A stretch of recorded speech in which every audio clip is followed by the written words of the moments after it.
I grew up in Burlington, Vermont. I lived there, went to high school there until I was 18, and the summer after my high school, I got in contact with the chef who wanted to open Ember, and I didn't want to go to college. I didn't really want to go to culinary school. I talked to a lot of chefs about it, and I got in contact with him. I made that move about a week later, and then I moved to the spot where I live now, in the Bitter Valley. My girlfriend lives here in Missoula, so it's more of my speed. I would say Missoula is just like a blown up version of the city I'm from in terms, like the people and just like the culture is very similar. So this is much more my speed. I spend a lot of time here. I was like the pickiest eater when I was younger. Like I would not touch anything. Like I would eat like quesadillas and peanut butter and jelly until I was probably like 13. And then I think I was kind of like branching out, like trying more foods, and I was like 15 or 16. And remember when the Popeyes chicken sandwich was like a huge craze? Everyone was like, oh my God. And I'm from Vermont, so we don't have any cool fast food, like especially not Popeyes. And I wanted to eat that shit so badly. And I was like, why don't I just try and make a chicken sandwich? And I did, and it was, like if I tried it now, it would be shit. But at the time, it was really good to me.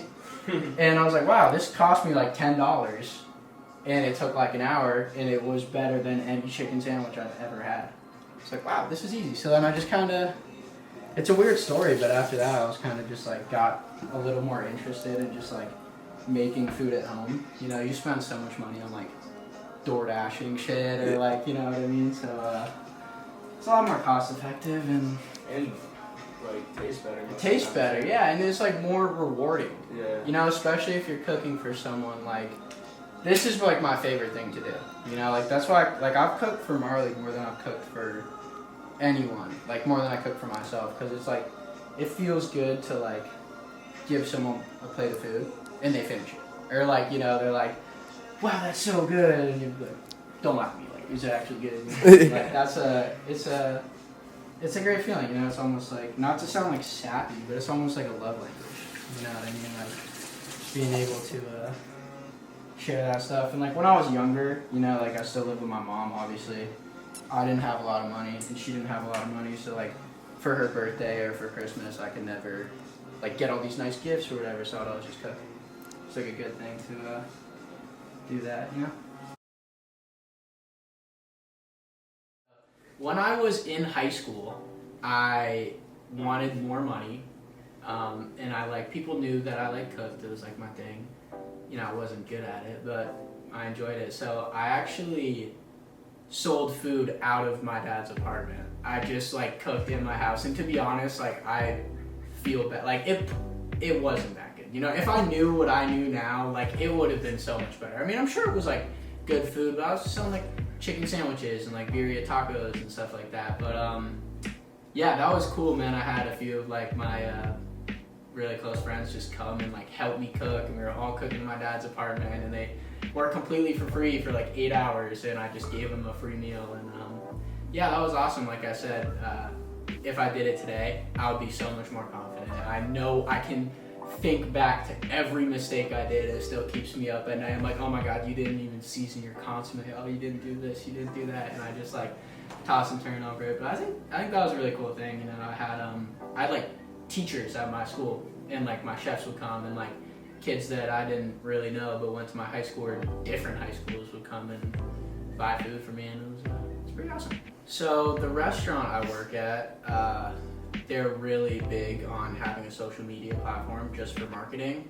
and my videos just generally started to blow up on there, and I talked to a few creators that kind of motivated me to just make my own content. I started just by showing super raw footage of me prepping in the kitchen, and immediately those just blew up. My first video did a couple 100,000 views out of nowhere, and I was like, okay, hold on, people enjoy this content. So yeah, I just kind of started showing off what I do, what I'll make for dinner. I would do crazy videos where I'd get home or to Marley's house at 11:30 at night, and I'm just I'm gonna make risotto, and I'm just eating risotto at 1 a.m. and I was oh my God, this is so crazy. So I kind of just cater to what people on the internet like to see. Yeah, I listen to a lot of music, a lot of different music. I know my first video, I did it to an Erykah Badu song, and I was like, let me just like take, cause you know, big videos these days, people just take like super trendy sounds and just like something that's really fast paced, so it like matches up with their content, which is a great thing to do. That's really engaging. But I don't know, I think that's a big thing of just kind of like showing more personality, kind of, you know, like when like I was saying with the Erykah Badu, I was like, oh yeah, they gonna love this one, you know, because it's kind of like, it's more, you know, it's not some like rap caviar, like just popular sound. It's like, it just makes it more, yeah, just more personal, a little more unique, you know what I mean? I'll do a lot of like rap music too, but I generally try to keep it with like cooler tracks.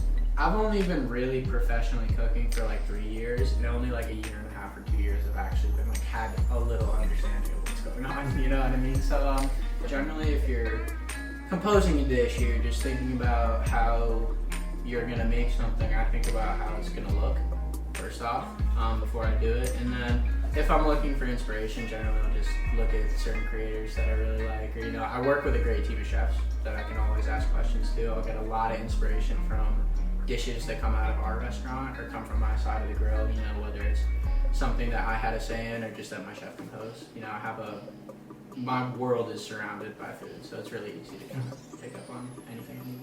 My favorite thing to cook would be something that I don't have easy access to where I live. You know, like I really like making Indian food. I made Indian food recently. That's just like super comforting, like warm meals that don't take a while, you know, or things like stews or whatnot. I really like making bread too. Like if I'm at home, I honestly prefer baking.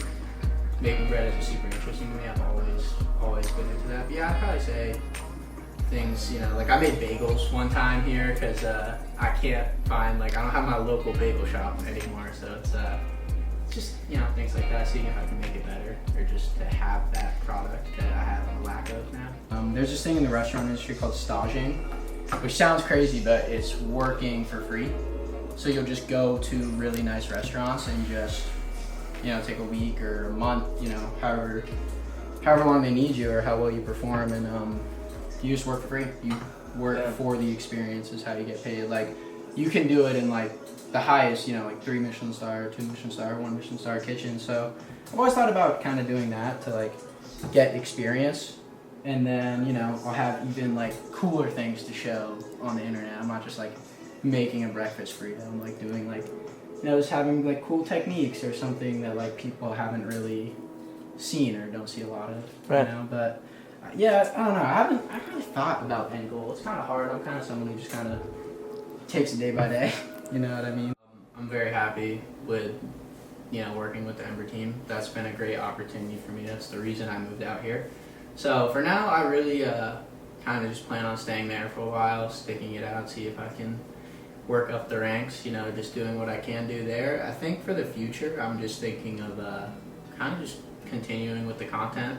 You know what I mean? No matter where I go, if I move or if I make any big changes, kind of just keeping that one thing there, whether it's, you know, I've like all my videos, I'm like cooking in different kitchens, you know, I'm like all in different places. But yeah, I think just kind of continuing to stay consistent on social media. Role models, I mean, honestly, not to be like sappy, but definitely the chefs I work for now. Chef Toby, Chef Colin, and Chef Brandon, who is the co-owner of Ember. Like I had watched his content for years because he was a creator that I felt like was actually like not just, and this is no shade to any creators, but he's not just like smashing sandwiches together and like, oh, look at this really good sandwich. He's like showing informational things. Like I had learned a lot from his videos, so I always got inspiration from that. Also, not to sound sappy, probably my dad. He's like has the greatest work ethic of any human being I've ever met. He's the smartest man I've met, so I've always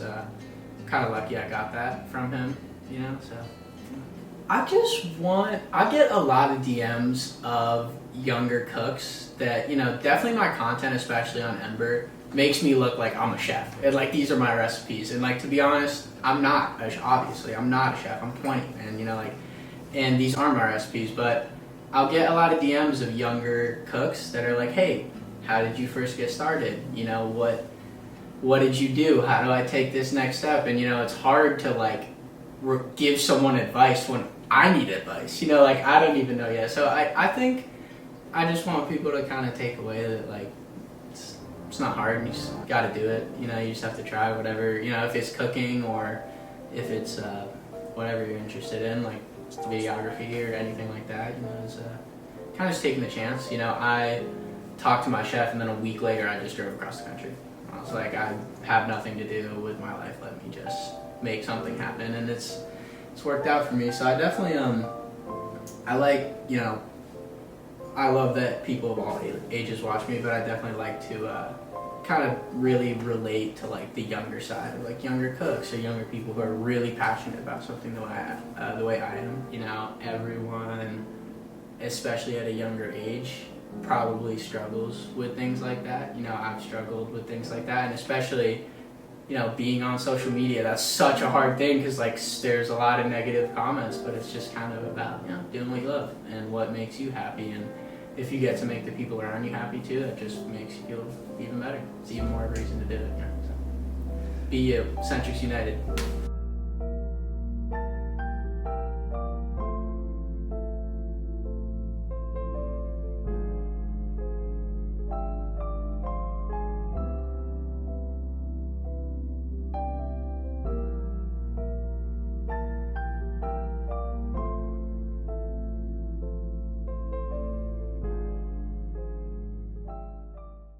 ExcentricsUnited.com, go hoodies, fire, go cop your merch.